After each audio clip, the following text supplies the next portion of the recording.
ముఖ్యమంత్రి రేవంత్ రెడ్డి మాట్లాడినటువంటి మాటల్ని మేము ఖండిస్తూ ఉన్నాం. ఆయన వాడినటువంటి భాష, ఉపయోగించినటువంటి పదాలు, వాటన్నిటిని కూడా మేము తీవ్రంగా ఖండిస్తూ ఉన్నాం. నిన్న కాంగ్రెస్ ప్రభుత్వం వాళ్ళు ఇచ్చినటువంటి 6 గ్యారంటీల్లో మళ్ళీ 2 గ్యారంటీలను మేము అమలు చేస్తున్నామని చెప్పి ఉచిత గ్యాస్ సిలిండర్ పథకము, 200 యూనిట్ల ఉచిత విద్యుత్ పథకాన్ని ప్రారంభిస్తున్నామని చెప్పి గొప్పలు చెప్పారు. కానీ వాస్తవానికి చూస్తే దాంట్లో ఎక్కడ కూడా రాష్ట్రంలో 1,24,00,000 గ్యాస్ కనెక్షన్లు ఉంటే, 90 లక్షల తెల్ల రేషన్ కార్డులు ఉంటే, కేవలం 40 లక్షల మందికే ఈ ఉచిత గ్యాస్ సిలిండర్ పథకాన్ని వర్తింపజేస్తామనడం అంటే నిజంగా అది కాంగ్రెస్ పార్టీని, వాళ్ళ గ్యారంటీల్ని, వాళ్ళ హామీల్ని నమ్మి ఓట్లేసిన జనానికి నెత్తి మీద శటకోపం పెట్టడమే తప్ప ఇంకోటి కాదు. మేము డిమాండ్ చేస్తూ ఉన్నాం బీఆర్ఎస్ పార్టీ పక్షాన 90 లక్షల తెల్ల రేషన్ కార్డుదారులందరికీ కూడా, పేదలందరికీ కూడా ఈ ఉచిత గ్యాస్ సిలిండర్ పథకాన్ని ఖచ్చితంగా అమలు చేయాలి. వాళ్ళందరికీ వర్తింపజేసేటట్టుగా ప్రభుత్వం చర్యలు తీసుకోవాలి. లేకపోయినట్లయితే ఖచ్చితంగా ప్రజలు తిరగబడే పరిస్థితి వస్తుంది పేద ప్రజానీకం అని చెప్పి ఈ సందర్భంగా నేను తెలియజేస్తూ ఉన్నాను. అదేవిధంగా రాష్ట్రంలో 1,34,48,000 గృహ విద్యుత్ కనెక్షన్లు ఉంటే దాంట్లో 1,05,00,000 గృహ విద్యుత్ కనెక్షన్లు మాత్రమే 200 యూనిట్ల లోపు విద్యుత్తును వాడుతూ ఉన్నారు. సో మేమేమంటున్నాం, దీంట్లో కూడా కోతలు పెట్టకుండా 1,05,00,000 గృహాలు ఏవైతే ఉన్నాయో వాళ్ళందరికీ 200 యూనిట్ల విద్యుత్తును డెఫినెట్గా వీళ్ళు గతంలో మేనిఫెస్టోలో చెప్పినట్టుగా ఆ స్కీమ్ను వాళ్ళందరికీ వర్తింపజేయాలి. అంతేకాకుండా మిగతా వాళ్ళు ఎవరైతే ఇంకొక 29,34,000 విద్యుత్ కనెక్షన్లు ఏవైతే ఉంటాయో వాళ్ళకు కూడా అప్ టు 200 యూనిట్ల వరకు వాళ్ళకు కూడా ఉచితంగా ప్రభుత్వము ఆ 200 యూనిట్ల విద్యుత్ ఖర్చును భరించాలి. ఎందుకంటే వీళ్ళు చెప్పింది ఏంటంటే, ఇప్పుడు మాట మారుస్తూ ఉన్నారు. ఎన్నికల సందర్భంలో ప్రతి ఇంటికి ఉచితంగా గ్యాస్ సిలిండర్ అన్నారు, మళ్ళీ ఇప్పుడు రకరకాల కండిషన్లు పెడుతున్నారు. ప్రతి ఇంటికి 200 యూనిట్ల వరకు ఉచిత కరెంట్ అన్నారు గృహజ్యోతి పథకం కింద.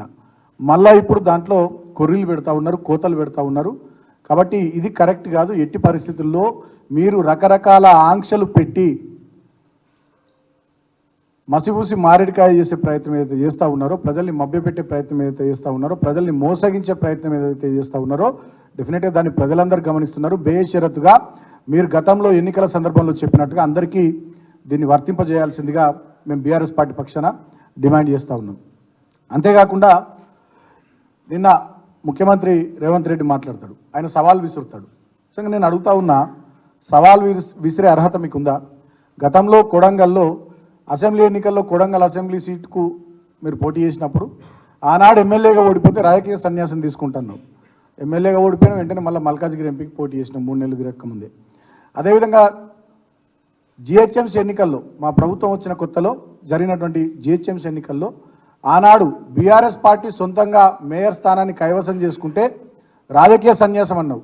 బీఆర్ఎస్ పార్టీ ఆనాడు 99 సీట్లు సాధించి మా మిత్రపక్షం మజ్లిస్ పార్టీతో కలుపుకొని బ్రహ్మాండంగా ఆనాడు మేము మేయర్, డిప్యూటీ మేయర్ స్థానాల్ని కైవసం చేసుకున్నాం. మళ్ళా నువ్వు మాట తప్పినావు. ఏదో ఎన్నికలలో మస్తు మాట్లాడతాం, గవాన్ని పట్టించుకుంటారు, ఎన్నికల సందర్భంలో మాట్లాడే మాటలని మళ్ళా నువ్వు మాట తప్పినావు. కాబట్టి అటువంటి నీకు సవాల్ చేసే అర్హత లేదు. అయినప్పటికీ నువ్వు నిన్న సవాల్ చేసినావు కాబట్టి కేటీఆర్ గారిని ఇవాళ మేము సవాల్ చేస్తూ ఉన్నాం. మీకు దమ్ముంటే మీ రాహుల్ గాంధీ గారిని ప్రధానమంత్రి అభ్యర్థిగా ప్రకటించుకొని 543 సీట్లున్న లోక్సభలో ఈ భారతదేశంలో మ్యాజిక్ ఫిగర్ 270 సీట్లు కదా, దమ్ముంటే ఆ 272 సీట్లు మ్యాజిక్ ఫిగర్ దాటేటట్టుగా కాంగ్రెస్ పార్టీ మీ రాహుల్ గాంధీ గారిని ప్రధానమంత్రి అభ్యర్థిగా ప్రకటించుకొని ఎన్నికలకు పోవాల్సిందిగా నేను సవాల్ చేస్తూ ఉన్నా. ఎట్లయితే మా కేటీఆర్ గారు మొన్న అన్నారో, రేవంత్ రెడ్డిని ముఖ్యమంత్రి అభ్యర్థిగా ముందే ప్రకటిస్తే 30 సీట్లు కూడా రావని అన్నారు. రాహుల్ గాంధీ గారిని ప్రధానమంత్రి అభ్యర్థిగా ప్రకటిస్తే మీకు ప్రధాన ప్రతిపక్ష హోదా కూడా దక్కదు. 55 సీట్లు రావాలి ఎల్ఓపికి లోక్సభలో, ప్రధాన ప్రతిపక్ష హోదా కూడా దక్కదు. మీకు దమ్ముంటే మేము సవాల్ చేస్తూ ఉన్నాం, రాహుల్ గాంధీ గారిని ప్రధానమంత్రి అభ్యర్థిగా ప్రకటించుకొని మీరు లోక్సభ ఎన్నికల్లో కాంగ్రెస్ పార్టీ పోటీ చేయాలి. పోటీ చేసి సొంతంగా మీరు ప్రభుత్వాన్ని ఏర్పాటు చేసే సీట్లను సాధించాలి, మీకు ఆ దమ్ముందా రాహుల్ గాంధీ గారిని ప్రధానమంత్రి అభ్యర్థిగా ప్రకటించుకొని పోటీ చేసే ముఖం ఉందా మీకు అని చెప్పి నేను రేవంత్ రెడ్డిని సవాల్ చేస్తూ ఉన్నా. నువ్వు ఏ పార్టీ మీద సవాల్ చేస్తూ ఉన్నావు? తెలంగాణను తెచ్చిన పార్టీ, తెచ్చిన తెలంగాణలో 2 సార్లు అధికారాన్ని చేజిక్కించుకొని బ్రహ్మాండంగా ప్రజల కోసం పనిచేసిన పార్టీ. అటువంటి పార్టీ మీద, అటువంటి నాయకుని మీద నువ్వు సవాల్ చేసే ముందు 1-2 సార్లు ఆలోచించుకోవాలని చెప్పి నేను రేవంత్ రెడ్డికి హితవు పలుకుతా ఉన్నా. ఇక ఆయన మాట్లాడితే ఏమంటాడు? మేము మంచి పనులు చేస్తున్నాం, మమ్మల్ని ఓడతలేరు అంటాడు. అసలు నువ్వు ఏడ మంచి పని చేస్తున్నావు? మొత్తం అబద్ధాల పనులు, భూతు పురాణాలు, ఇది తప్ప మంచి పనులు ఎక్కడ ఉన్నాయి నీ దగ్గర? ఇవాళ కేసీఆర్ గారేమో ఈ రాష్ట్రాన్ని వికాసం వైపు నడిపిస్తే, దీన్ని ఒక రోల్ మోడల్గా దేశంలో తీర్చిదిద్దితే, మీరు దీన్ని విధ్వంసం వైపు నడిపిస్తున్నారు. ఇవాళ కాళేశ్వరం ప్రాజెక్టు, మేడిగడ్డ బరాజు 3 పిల్లర్లు కుంగిపోతే వాటిని పునరుద్ధరించి ఈ ఏసంగి పంటకు నీళ్ళు ఇవ్వాల్సినటువంటి మీరు నీళ్ళు ఇవ్వకుండా ఇవాళ వచ్చే జూన్ నాటికి గోదావరిలో ప్రాణహితలో వరద రావాలి, ఆ మేడిగడ్డ ప్రాజెక్టు కొట్టుకపోవాలనేటటువంటి కుట్ర చేస్తున్నది వాస్తవం కాదా? మొన్నటికి మొన్న అసెంబ్లీ సమావేశాల్లో మీ ఒక ఎమ్మెల్యే అసెంబ్లీలో లేచి నిలబడి ఏం మాట్లాడతారు? ఆయనకు అవకాశం వస్తే మిషన్ భగీరథ ప్రాజెక్టే తప్పు అని మాట్లాడతారు. ఇవాళ విద్యుత్ ప్రాజెక్టుల విషయంలో మీరు, మీ మంత్రులు, మీ ఎమ్మెల్యేలు అందరూ కూడా అబద్ధాలు, దుష్ప్రచారాలు చేస్తూ ఉన్నారు. అంటే ఇవాళ తెలంగాణ 10 సంవత్సరాల్లో సాధించిన ప్రగతి మీద, తెలంగాణ రాష్ట్రం ఎదుగుదల మీద ఇవాళ మీరు విషం కక్కుతూ ఉన్నారు. మిమ్మల్ని ఎట్లా ఓడుతారు? చేస్తున్నదంతా దుష్ప్రచారం, కక్కుతున్నదంతా విషయం, మళ్ళీ మిమ్మల్ని మేము ఓడాలని మాట్లాడుతున్నారు. ఏదైనా ఒక మంచి పని చేస్తే ఓడుతాం కదా. ఏం మంచి పని చేశారు మీరు?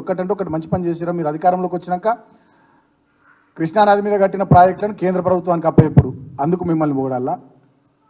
17 లక్షల ఎకరాల ఆయకట్టును స్థిరీకరించి దాదాపు కొత్తగా 1,00,000 ఎకరాలకు నీళ్ళు ఇచ్చి 22 జిల్లాల్లో బ్రహ్మాండంగా అద్భుతంగా పంటలు పండించి తెలంగాణ దేశానికి అన్నం పెట్టే స్థాయికి ఎదగడానికి కారణమైనటువంటి కాళేశ్వరం ప్రాజెక్టును మీరు పక్కన పెట్టి దాంట్లో మేడిగడ్డ బ్యారేజ్ కొట్టుకపోవాలని చెప్పి కుట్రలు చేస్తున్నందుకు మిమ్మల్ని పొగడాలా?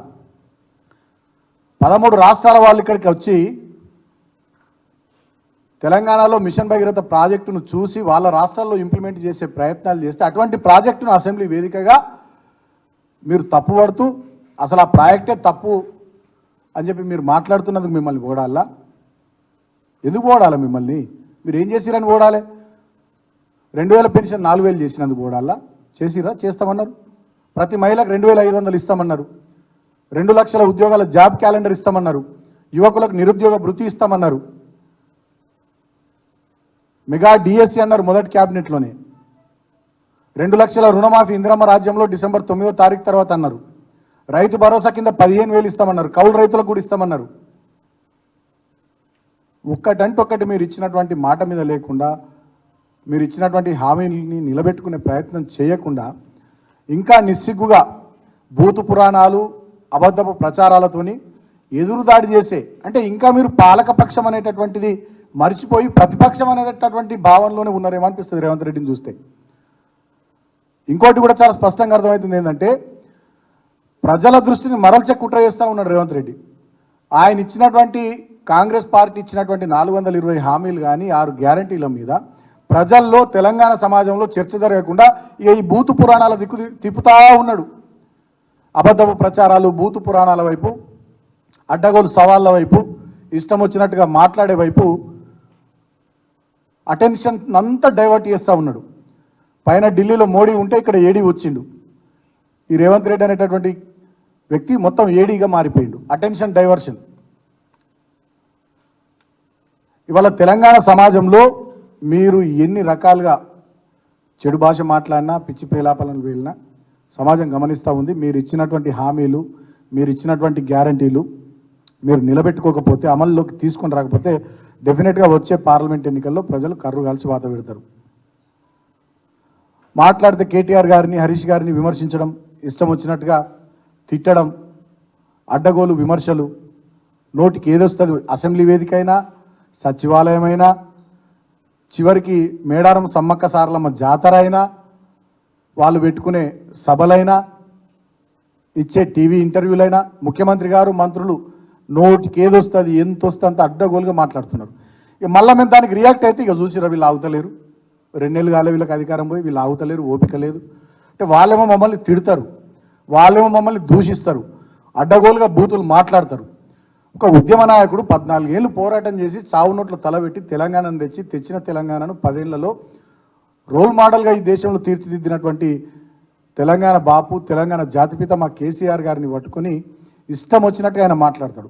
ఆయన మాట్లాడిన మాటలకు మళ్ళీ మేము రియాక్ట్ అయితే అవి చూసిరా వీళ్ళు ఆగుతలేరు, వీళ్ళకి ఓపిక లేదు, వీళ్ళు గిట్లంటారా వీళ్ళు గట్లంటారా అని చెప్పి ఉల్టా చోర్ కొత్తవాళ్ళకో డాంటే అన్నట్టుగా మళ్ళీ మా మీద బురద జల్లే ప్రయత్నాలు చేస్తూ ఉన్నారు.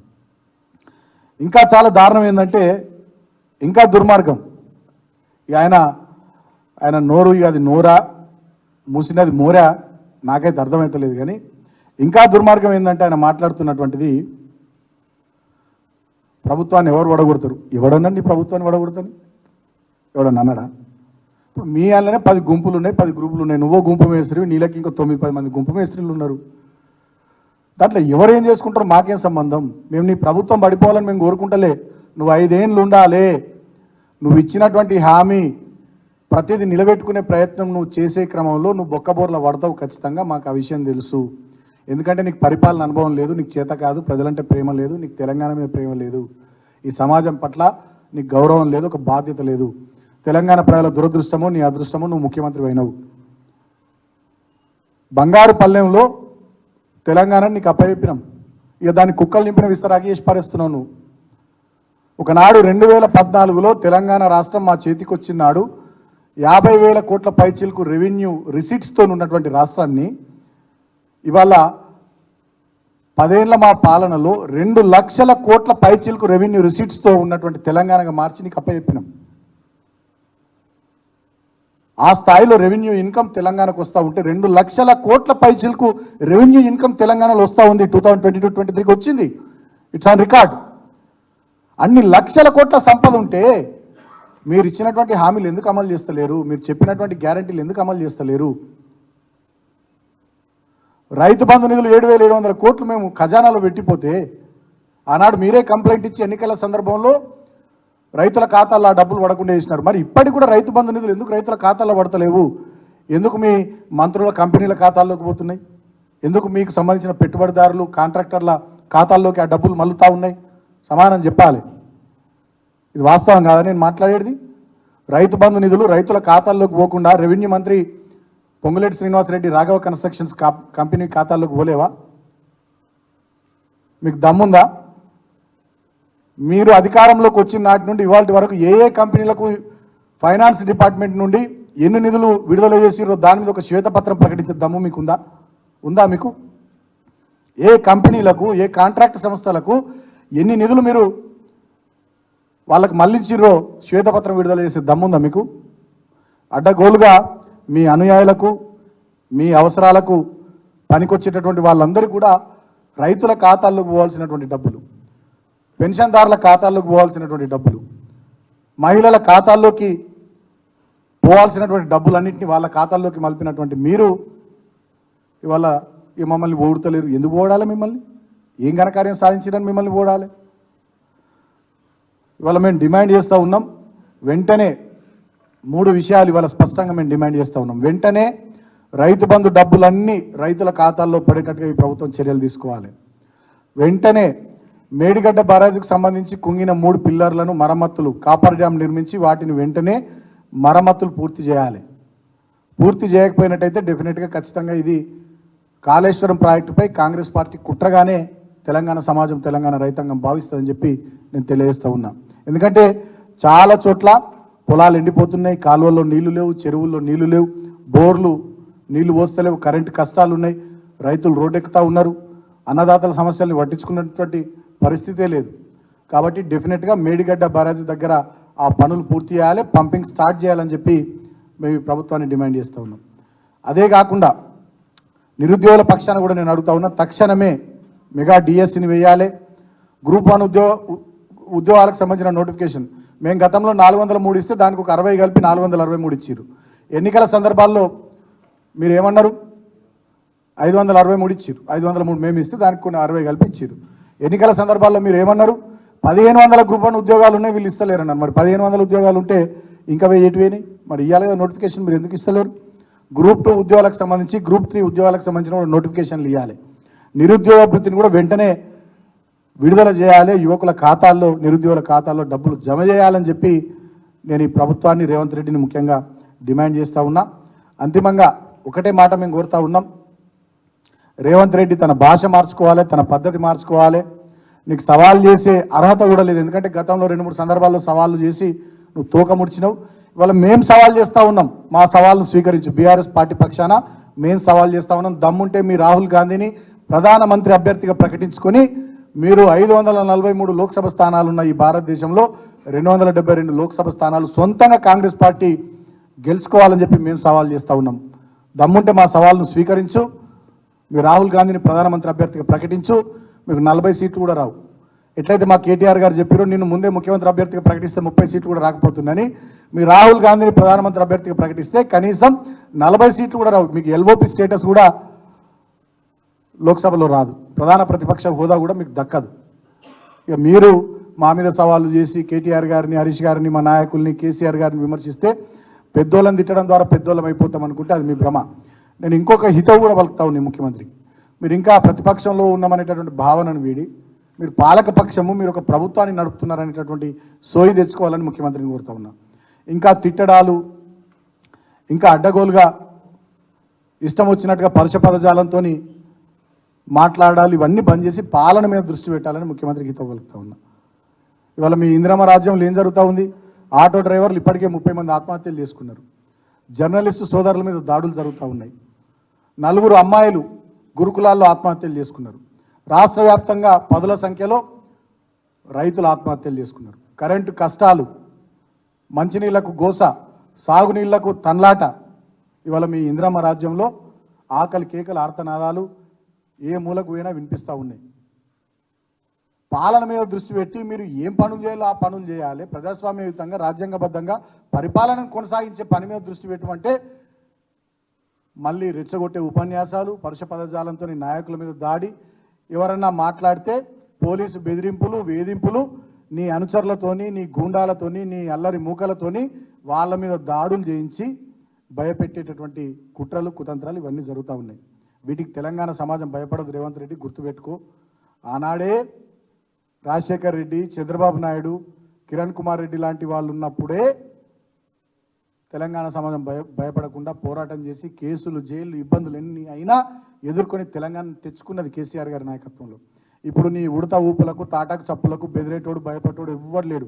నువ్వెన్ని కేసులు పెడితే అంత ప్రజల్లో తిరుగుబాటు వస్తుంది. నువ్వెంతమందిని వేధిస్తే ప్రజల్లో అంత తిరుగుబాటు వస్తుంది, అంత త్వరగా తిరుగుబాటు వస్తుంది. నువ్వెంతమందిని చంపించే ప్రయత్నాలు చేస్తే ప్రజల్లో అంత తొందరగా తిరుగుబాటు వస్తుంది. నువ్వెంతమందిని బెదిరించే ప్రయత్నాలు చేస్తే నీ పోలీసులను అడ్డం పెట్టుకొని, నీ పోలీస్ వ్యవస్థను, నీ ప్రైవేట్ గ్యాంగ్స్టర్లను అడ్డం పెట్టుకొని, అల్లరి ముక్కలను అడ్డం పెట్టుకొని నువ్వు సోషల్ మీడియా పిల్లల్ని బెదిరించినా, కేసులు పెట్టినా, అరెస్టులు చేసినా, భయభ్రాంతులకు గురి చేసినా, చంపే ప్రయత్నాలు చేసినా ఎవ్వడు కూడా భయపడు. ఇప్పటికే ప్రజలందరూ కూడా అర్థమైపోయింది, రాష్ట్రంలో అరాచక పాలన కొనసాగుతూ ఉంది. ఈ అరాచక పాలన డెఫినెట్గా దీని అంతానికి ప్రజలు నడుం బిగించే రోజు వస్తుంది, పిడికిలెత్తే రోజు వస్తుంది. ఎందుకంటే తెలంగాణ ఇది తిరగబడుతుంది, మరలబడుతుంది. దీనికి ఉన్నటువంటి నేపథ్యం అటువంటిది. నీకు నువ్వు అనుకుంటున్నావు కావచ్చు, ఇక నేను ముఖ్యమంత్రినైనా నాకు ఎదురు లేదు, తిరుగులేదు. ఏదో ఇక నేను ఇందాక అన్నట్టుగా తెలంగాణ ప్రజల దురదృష్టమో, నీ అదృష్టమో, ఇక కాంగ్రెస్ పార్టీ కేసీ వేణుగోపాల్కు నువ్వేం చెప్పినావో, మీ హైకమాండ్కి ఏం చెప్పినావో, ఎట్లనో అట్లా నువ్వు ముఖ్యమంత్రి అయినావు. కానీ చరిత్రలో ఒక ముఖ్యమంత్రిగానే నీకు స్థానం ఉంటుంది తప్ప ఒక ప్రజానాయకుడిగా, ఒక అద్భుతమైనటువంటి పరిపాలకుడిగా నీకు చోటు ఉండదు. ఎందుకంటే నువ్వు చేస్తున్నటువంటి పనులు ఈ 2.5 నెలల్లో ప్రజల కళ్ళ ముందర ఉన్నాయి. ఇదే ఉమ్మడి ఆంధ్రప్రదేశ్లో ఒక ఎన్టీ రామారావు అద్భుతంగా పరిపాలన కొనసాగించిండు, ఎన్నో సంస్కరణలు తీసుకొచ్చిండు, తనదైన ముద్ర సమాజం మీద వేసిండు. రాజశేఖర రెడ్డి గారు డెఫినెట్గా ఆయన కూడా ప్రజలకు ఎన్నో సంక్షేమ కార్యక్రమాలు పెట్టి, అభివృద్ధి కార్యక్రమాలు పెట్టి ఒక ముఖ్యమంత్రిగా ఆయన కూడా తనదైన ముద్ర వేసిండు. కేసీఆర్ గారు 10 సంవత్సరాలు ఏకదాటిగా తెలంగాణను పరిపాలించిండు, తెలంగాణను తెచ్చిన నాయకుడు. ఇవాళ ఆయన తెలంగాణ బాపుగా తెలంగాణ ప్రజల మన్ననలు పొందిండు. బ్రహ్మాండంగా సంక్షేమం, అభివృద్ధిలో దేశంలో ఇట్లా పని చేసుకోవచ్చు, ఇట్లా పథకాలు పెట్టవచ్చు, ఇట్లా అభివృద్ధిని వేగంగా ఉరుకులు పరుగులు పెట్టియొచ్చు అని చెప్పి దేశానికి దిక్సూచిగా ఆయన పాలన నిలబడ్డది. ఆయనది ఒక ముద్ర. కిరణ్ కుమార్ రెడ్డి కూడా ముఖ్యమంత్రి ఉండే, రోషయ్య కూడా ముఖ్యమంత్రి ఉండే, ఇంకా చాలామంది నాకు పేర్లు తెలియని వాళ్ళు ఉమ్మడి ఆంధ్రప్రదేశ్లో చాలామంది ముఖ్యమంత్రులు ఉండే. ఆ కోవలో నువ్వు ఒక ముఖ్యమంత్రిగా మిగిలిపోతావు తప్ప ఒక ప్రజానాయకుడిగా ఒక గొప్ప పరిపాలకుడిగా నువ్వు చరిత్రలో నిలబడలేవు. నువ్వు చరిత్రలో ఆ స్థాయికి రావాలంటే ఓపిక తెచ్చుకోవాలి, సహనం తెచ్చుకోవాలి. నువ్వు ముఖ్యమంత్రి, ప్రభుత్వ అధినేత అనే విషయాన్ని గుర్తుపెట్టుకోవాలి. పాలన మీద శ్రద్ధ పెట్టి ఈ వెనకటి ఎమర్జెన్సీ రోజుల్ని తెలంగాణలో ఇప్పుడు ఏవైతే నువ్వు నడిపిస్తూ ఉన్నావో ఇందిరమ్మ రాజ్యంలో అవన్నింటినీ బంద్ చేసి పాలన మీద శ్రద్ధ పెట్టి ప్రజలకు ఇచ్చినటువంటి హామీలు, గ్యారంటీలను నిలబెట్టుకునే దిశగా ప్రయత్నం చేస్తే నీకేమైనా భవిష్యత్తులో మంచి పేరు వస్తుంది. అప్పుడు ఎవరైనా నిన్ను పొగుడతారు. ఇక ఇప్పుడు మైక్ దొరకని నన్ను ఎవరు పొగుడతలేరు, ఎవరు ఎందుకు పొగుడతారు నిన్ను? కాబట్టి ఆ దిశగా ముఖ్యమంత్రి ఆలోచన చేయాలని చెప్పి నేను హితవు పలుకుతా ఉన్నాను. Thank you.